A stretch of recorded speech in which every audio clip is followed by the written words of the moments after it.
हे welcome back. मेरा नाम है शिवा, आप देख रहे हैं रिवाइजन। चलिए आज के सेशन में शुरू करते हैं। आज हम लोग क्लास करने वाले रीजनिंग की। ठीक है, तो रीजनिंग आज का पहला चैप्टर रहेगा। तो चैप्टर फर्स्ट हम लोग डिस्कस करने वाले हैं। चैप्टर फर्स्ट है सादृश्यता। सादृश्यता, ठीक है, इसे एनालॉजी कहते हैं।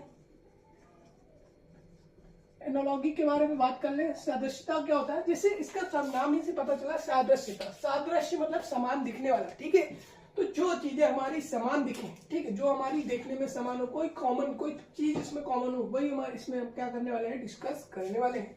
सादृश्यता में डिस्कस किस चीज का किया जाता है, हमने कहा जो कॉमन हो, जिसमें मतलब संबंध क्या दिखाएगा, संबंध। तो यहाँ पर हम संबंध के बारे में डिस्कस करने वाले हैं। ठीक है, तो ये क्लास जो होने वाली है तो बेसिक्स टू एडवांस होने वाली है। मतलब पहले हम लोग यहाँ पे बेसिक कवर करेंगे, फिर एडवांस की ओर चलेंगे। ये एकदम जीरो से शुरू होने वाली क्लास है, तो प्लीज बने रहिएगा क्लास के साथ, तो समझिएगा। ठीक है, छोटी सी क्लास रहेगी और ये आपको अच्छे से समझ आएगी। आई होप, आशा करता हूँ, अपना बेस्ट करने की कोशिश करूंगा। तो शुरू करते हैं क्लास को। तो संबंध के बारे में हम लोग डिस्कस कर लेते हैं। तो यहाँ पे जो संबंध हम लोग डिस्कस करते हैं वो दो प्रकार के संबंध हम लोग डिस्कस करते हैं। पहला संबंध क्या है, आधारभूत संबंध। ठीक है, आधारभूत संबंध। आधारभूत संबंध क्या होता है वो देख लेते हैं। तो आधारभूत संबंध वे संबंध, मतलब उस प्रकार का संबंध जिसमें बेस आधार समान, ठीक, जिसमें आधार समान हो। एग्जांपल की तरफ से ले लेते हैं। एग्जांपल के तौर पे जैसे हमने एग्जांपल लिख लिया लोहे की कढ़ाई। ठीक है, अभी समझिएगा, ठीक है, शब्दों को समझिए। क्वेश्चन सॉल्व करेंगे इससे बाद में, पहले हम इसको टॉपिक को अच्छे से समझेंगे। ठीक है, क्वेश्चन करना आपका आईक्यू लेवल पे डिपेंड करता है कि आप कितने तेज आपका आईक्यू, मतलब आपकी नॉलेज, जो प्रीवियस नॉलेज है जो आपने पढ़ा है अब तक, उसके बेस पे आप इस क्वेश्चन को आसानी से सॉल्व कर सकते हैं। इसमें कोई लॉजिक है, बस इसमें लॉजिक है। ठीक है, आपको ढूंढना है अंतर। ठीक है, बाकी कोई इसको पे एक बात समझ लेते हैं। ठीक है, लोहे की कढ़ाई, लोहे की कढ़ाई। ठीक है, तो आपने सभी ने देखा होगा कढ़ाई जिसमें खाना बनता है। ठीक, और एक तरफ मैं लिख देता हूँ लोहे का तवा, लोहे का तवा। ठीक है, अब अगर क्वेश्चन में अगर हम क्वेश्चन लिखा होता कढ़ाई, जो संबंध कढ़ाई का तवा से, उसी प्रकार पूछ सकता है। ठीक है, या कोई अदर चीज को पूछ सकता है। तो अगर हम यहाँ पे सबसे पहले समझने की कोशिश करेंगे आधारभूत संबंध होता क्या है। ठीक है, तो आधारभूत संबंध, तो यहाँ पे देखो कढ़ाई बर्तन है, तवा भी बर्तन है। कैसा बर्तन है, जिसमें खाना बनता है। ठीक है, तो कढ़ाई और तवा में हमारा क्या बनता है, खाना बनता है। इसमें ये बात कॉमन है कोई। ठीक है, और क्या है इसमें, देखो यहाँ पर एक चीज हमको दिख गया कि ये भी लोहे का बना है, वो भी लोहे का बना है, अर्थात कढ़ाई भी लोहे की है और तवा भी क्या है, लोहे का है। दोनों चीज अलग अलग, दोनों काम भी अलग आती हैं, लेकिन जो बनाया गया है, जो धातु यूज की गई, वो क्या है, लोहा यूज किया गया है। दोनों में कॉमन क्या है, संबंध क्या है, लोहे के हैं दोनों। ठीक है, तो यही है हमारा आधारभूत संबंध। जो चीजें दोनों अलग अलग होंगी, देखने में अलग अलग होंगी, लेकिन उनका आधार बेस क्या एक जैसा हो, ऐसे क्वेश्चन हमारे इससे पूछे जाते हैं। ठीक है, जैसे एक एग्जांपल के तौर पे हम ले लेते हैं 1:2 समान अनुपात 3:4। आपको पता है 1:2 सेमीकोलन। ठीक है, जो 1:2 बोला जाता है। ठीक है, तो 1:2 मतलब ये जो अनुपात है वही अनुपात, ये अनुपात, ये क्या है, 2 अनुपात है। ये दोनों अनुपात है। ये जो यहाँ पे 4 डॉट लगे, इसको बोलते हैं समान अनुपात। ठीक, समान अनुपात या समान अनुपात वाले। तो ये अनुपात, तो ये अनुपात दोनों क्या इक्वल है। हम कह सकते हैं कि क्या है, दोनों इक्वल है। ठीक है, तो ये इक्वल है, मतलब जो अनुपात ये है वही अनुपात ये है। तो यही है आधारभूत संबंध। देखिए कैसे कि एक में क्या जोड़े थे कि 2 बन गया है, तो 1 और 2 यहाँ पर अगर हम देखें जोड़ने की बात, तो 1 से 2 की तरफ चल रहे हैं तो +1 हो रहा है, क्योंकि ये रीजनिंग है। ठीक है, ये मैथ नहीं है कि 1:2 को कैसे जोड़ रहे हैं। ठीक है, तो रीजनिंग में यहाँ पे देखा तो 1 है, यहाँ पे 2 कितना ज्यादा है, 1 ज्यादा है। यहाँ पे देखिए 3 और 4 में क्या संबंध है, तो यहाँ पे जो संबंध यूज किया गया सेम वैसे ही यहाँ पर भी, कि 1 ऐड किया गया 3 में 4, तो मतलब जो अनुपात ये है वही अनुपात आपस में इक्वल है। यही है आधारभूत संबंध। नेक्स्ट टॉपिक है हमारा, इसमें कौन सा संबंध है, वो है विकसित संबंध। क्या है, विकसित संबंध। ठीक है, विकसित संबंध क्या होता है कि जो संबंध हम क्या करते हैं, थोड़ा विकसित हो जाता है। ठीक है, एक दूसरे से रिलेट हो जाता है। एक एग्जांपल समझो इसी की तरह, जैसे पहले क्या था, लोहे का तवा है ना, पहले का लोहे का तवा।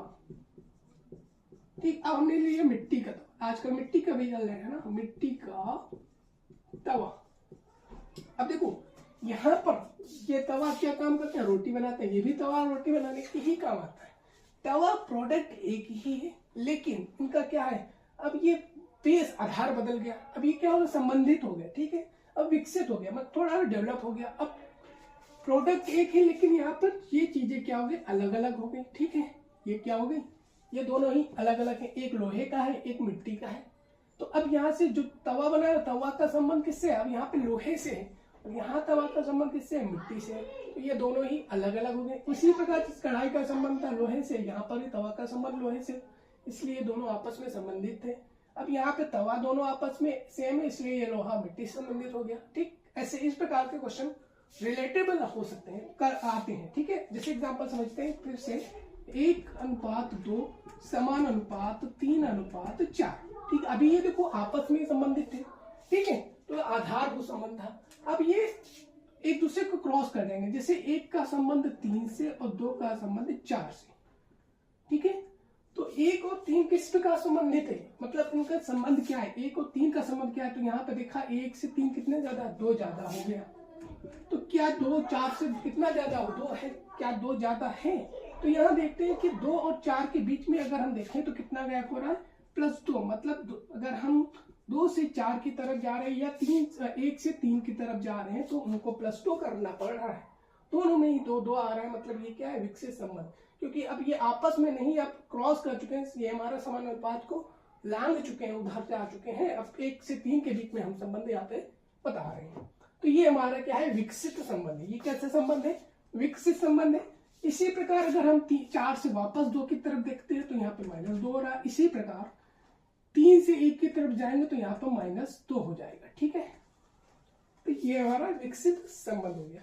तो ये था हमारा संबंध। ये बस 2 टाइप है, एक आधारभूत संबंध, एक विकसित संबंध। ये 2 एनालॉजी में कोई भी क्वेश्चन होगा, बस यही 2 संबंधित हमारे क्या होने चाहिए, टॉपिक है, ठीक है। इससे बाहर कोई भी क्वेश्चन जाने वाला नहीं है। अब देखो इसमें टाइप देख लेते हैं, कितने प्रकार से क्वेश्चन बनते हैं, ठीक है। तो क्वेश्चन कितने प्रकार से बनते हैं वो देख लेते हैं सबसे पहले। तो यहाँ पे जो क्वेश्चन बनाए गए हैं, ठीक, ये 2 आधारों को या 2 संबंध को दर्शाते हुए, ठीक, 2 क्वेश्चन 4 टाइप के बनाए गए। पहला टाइप क्या है, देख लो, पहला टाइप है शब्द, ठीक है, शब्द सादृश्यता, शब्द सादृश्यता, सादृश्यता, ठीक है, इसको अच्छे से लिख देना है, सादृश्यता, ठीक। पहला शब्द क्या है, पहला टाइप है शब्द सादृश्यता। सेकेंड टाइप देख लीजिए। अब देखो अक्षर क्या बनाएंगे, अक्षर सादृश्यता, सादृश्यता, अक्षर सादृश्यता। अब तीसरा क्या बनेगा, संख्या, संख्या सादृश्यता।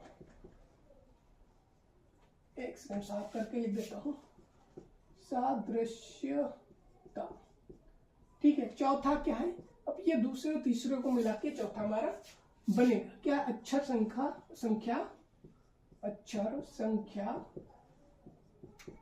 सादृश्यता, दृश्यता, ठीक है।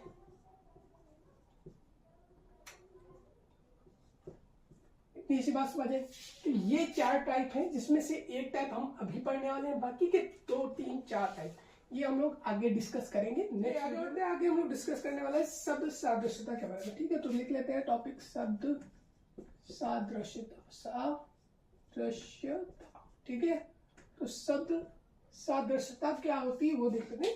इसमें हम लोग डिस्कस करते हैं केवल सादृश्यता, मतलब जो समान, शब्द में समानता क्या है उसके बारे में डिस्कस करते हैं। तो शब्द सादृश्यता सबसे पहले लिख लेते हैं।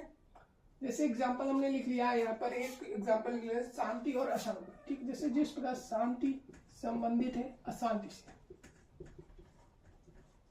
ठीक है, उसी प्रकार क्या करना है, उसी प्रकार हमको दूसरा देखना है, सन्यासी का संबंध किससे हो जाएगा, सन्यासी, सन्यासी किससे संबंधित हो जाएगा। तो एग्जाम्पल देख लेते हैं। यहाँ पे एग्जाम्पल हम 4 दे रहे हैं। पहला हो जाएगा गृहस्थ, गृहस्थ, ठीक है। दूसरा हो जाएगा बी ऑप्शन, बी लिख लेते हैं। जैसे कि हम लिख लेते हैं सार्थक, सार्थक, सी है नादान, और डी ऑप्शन है साधु, साधु, ठीक है। अब देखो शांति जिस प्रकार संबंधित है अशांति से, ठीक है, उसी प्रकार सन्यासी किस प्रकार संबंधित होगा, ठीक है, उसी प्रकार संबंधित किससे होगा। अब यहाँ पे 4 ऑप्शन दिए गए हैं। अब यही है शब्द सादृश्य का। नॉर्मल से यहाँ पे अगर हम देखें तो यहाँ पे हमने क्या किया है, यहाँ पे हमने देखा कि यहाँ पे विलोम शब्द आए गए, ठीक है, यहाँ पे आपको क्या विलोम शब्द दिए गए हैं। तो यहाँ पर इसी प्रकार के आपको विलोम शब्द हो गया, देश के नाम हो गया, ठीक है, या धातुएं हो सकती हैं, है ना, या फिर इसी प्रकार से जैसे यंत्र हो सकते हैं, उपकरण हो सकते हैं, किससे क्या नापना है, ठीक है, वो यूनिट्स हो सकती है, समानार्थी शब्द हो सकते हैं, मात्रक तथा इकाई हो सकती है। इस प्रकार की चीजें हमारे यहाँ पे देखने को मिलेंगी, ठीक है। तो सबसे पहले सादृश्यता में क्वेश्चन हम यहाँ पे सॉल्व करते हैं। तो सबसे पहले पहला क्वेश्चन क्या है, यहाँ पे ऑप्शन दिया है गृहस्थ, साधु, नादान और साधु, सन्यासी का पूछा है। तो सन्यासी आपको यहाँ पे पता है, शांति का अशांति, विलोम पूछा है। तो सन्यासी मतलब जो सन्यास, साधु, साधु समानार्थी शब्द है, लेकिन यहाँ पे हमसे अपोजिट पूछा है। तो साधक, नादान, ये ऑप्शन हमारे क्या हो जाते हैं, गलत हो जाते हैं। क्या बचता है, गृहस्थ, गृहस्थ का अपोजिट ही हमारे क्या होता है, सन्यासी। चलिए यहाँ पे हम लोग कुछ क्वेश्चन कर लेते हैं, ठीक है। तो क्वेश्चन किस इस प्रकार से है हमारा, यहाँ पे शब्द सादृश्यता के कुछ क्वेश्चन है। जैसे लिखा है कार, जूल, शक्ति, ठीक है। तो कार का जो संबंध जूल से, वही शक्ति का संबंध क्या है। दूसरा क्वेश्चन है अमृत का संबंध जिस प्रकार मधु से, उसी प्रकार ईर्ष्या का संबंध क्या होगा। उसी प्रकार क्वेश्चन तीसरा है जानवर जिस प्रकार चिड़ियाघर का संबंध है, उसी प्रकार चिड़िया का संबंध किससे क्या होगा, ठीक है। फिर है थर्मोमीटर का संबंध जिस प्रकार तापमान से है, उसी प्रकार अमीटर का संबंध क्या होगा। तो यहाँ पे सबसे पहले क्वेश्चन पे चलते हैं, कार का संबंध जूल है। कार का यहाँ पे यूनिट दी गई, कार की यूनिट क्या है, जूल, ठीक है। तो जूल क्या हमारी कार की यूनिट है। तो शक्ति का पूछा है, तो शक्ति का आपको पता होगा, यहाँ पे ऑप्शन क्या है, अब वाट है, ओम है, न्यूटन है, क्विंटल है। तो पहली बात तो क्विंटल होती नहीं, अब बच्चा वाट, ओम और न्यूटन, ठीक है। शक्ति का यहाँ पे जो मात्रक पूछा गया, यहाँ पे वो हो जाएगा वाट, ठीक है। वाट हमारा क्या हो जाएगा, शक्ति का मात्रक हो जाएगा। इसी प्रकार अमृत जिस प्रकार मधु से संबंधित है, उसी प्रकार ईर्ष्या का संबंध क्या है। तो यहाँ पे अगर हम देखें, यहाँ पर क्या पूछ रहे हैं, यहाँ पे समानार्थी सब, समान अर्थ वाले, मतलब अमृत जिस प्रकार अमृत को मधु कहा गया है, उसी प्रकार ईर्ष्या को क्या कहा गया। तो पहला ऑप्शन दिया अनबन है, खटपट है, द्वेष है, दुश्मनी है, ठीक है। तो ईर्ष्या जब आप करते हैं, ठीक, क्या करते हैं, जब ईर्ष्या करते हैं तो वहां पे आपके ईर्ष्या का समानार्थी शब्द क्या हो जाएगा, यहाँ पे खटपट हो जाएगा, मतलब खटपट में लड़ाई होना, द्वेष हो जाएगा, दुश्मनी हो जाएगा, अनबन हो जाएगा। तो यहाँ पे अगर परफेक्ट आंसर की बात करें तो यहाँ पे द्वेष, हम किसी से ईर्ष्या करते हैं तो उससे द्वेष बना लेते हैं, ना कि दुश्मनी करते हैं, ठीक है। दुश्मनी, ईर्ष्या जलन होती है, ठीक है। तो द्वेष उसका समानार्थी, हम जब किसी से जलने लगते हैं। अनबन लड़ाई होना, खटपट लड़ाई होना, दुश्मनी लड़ाई होना, ठीक, तीनों ही लड़ाई के लिए है। लेकिन द्वेष क्या है, जब हम किसी से जलते हैं, ठीक है। यहाँ जलने की बात हुई, लड़ाई की बात नहीं हुई है। तो ये जानवर, चिड़ियाघर, चिड़िया, तो जिस प्रकार जानवर को रखने के लिए चिड़ियाघर बनाए गए, उसी पर चिड़िया को रखने के लिए क्या है। अब देखो यहाँ पर अगर कॉमन सेंस लगाएंगे तो बहुत से बच्चे क्या लगाएंगे, चिड़िया कहाँ रहती है, पेड़ पे, तो पेड़ टिक कर सकते हैं, ठीक है। तो चिड़िया पेड़ के पे घोंसला बनाकर रहती है पहली बार, ठीक। तो ये गलत है, मकानों में भी घोंसले बनाते हैं, तो कुछ बच्चे इसको भी टेक कर सकते हैं। हैंगर क्या होता है, ये जहाज को रखने का स्थान होता है। तो जानवरों को कहाँ रखा जाता है, चिड़ियाघर, यहाँ पे स्थान पूछा है, ठीक है। तो चिड़िया कहाँ रखेंगे, चिड़िया खाना में, ठीक है। चिड़िया खाने में चिड़िया रखेंगे, जानवर खाने में, चिड़ियाघर में पूरा जो घर होता है उसमें डिवाइड होते हैं, ठीक। उसी प्रकार यहाँ पे चिड़िया खाना, चिड़िया खाने में चिड़िया रखेंगे। उसके बाद थर्मोमीटर तापमान नापने के काम आता है, उसी प्रकार अमीटर क्या नापने के काम आता है। तो जिस प्रकार संबंधित हमारा क्या है, तापमान से संबंधित थर्मामीटर का, उसी प्रकार अमीटर क्या संबंध, ठीक, वही संबंध हमसे पूछा है। तो पहला विद्युत धारा, वोल्टेज, प्रतिरोध और आर्द्रता। तो जो लोग बच्चे पढ़े होंगे उनको पता ही होगा, नहीं पढ़े तो हम बता देते हैं। अमीटर क्या होता है, अमीटर मतलब होता है नापने की मशीन, ठीक है, या के मीटर। जिस प्रकार हम लोग का जो घर में हमारे मीटर लगा होता है वो क्या काम करता है, वो करता है इलेक्ट्रिसिटी, करंट को मेजर करता है, ठीक है। उसी प्रकार से हमारी यूनिट्स बनती है। तो यहाँ पे जो अमीटर का काम क्या है, अमीटर हमारा विद्युत धारा को नापने के काम आता है। वोल्टेज, वोल्टमीटर काम आता है रेजिस्टेंस नापने के लिए, प्रतिरोध, ठीक है, आर्द्रता। तो यहाँ पे जो अमीटर काम करता है वो विद्युत धारा को नापने का काम करता है। तो ये कुछ क्वेश्चन थे हमारे आज के। और नेक्स्ट टॉपिक जो हमारा नेक्स्ट टाइप है, ठीक है, संख्या वाला, अक्षर वाला, उसके बाद संख्या, फिर दोनों मिला के अक्षर और संख्या मिला के चौथा पार्ट। तो बाकी के 3 पार्ट हम लोग नेक्स्ट वीडियो में करेंगे। आज के लिए इतने रखते हैं क्योंकि ये वीडियो लंबी हो जाएगी। तो आई होप आपको पसंद आएगा। So please like, share, subscribe कर देना और मिलते हैं नेक्स्ट वीडियो के साथ, तब तक के लिए बाय बाय।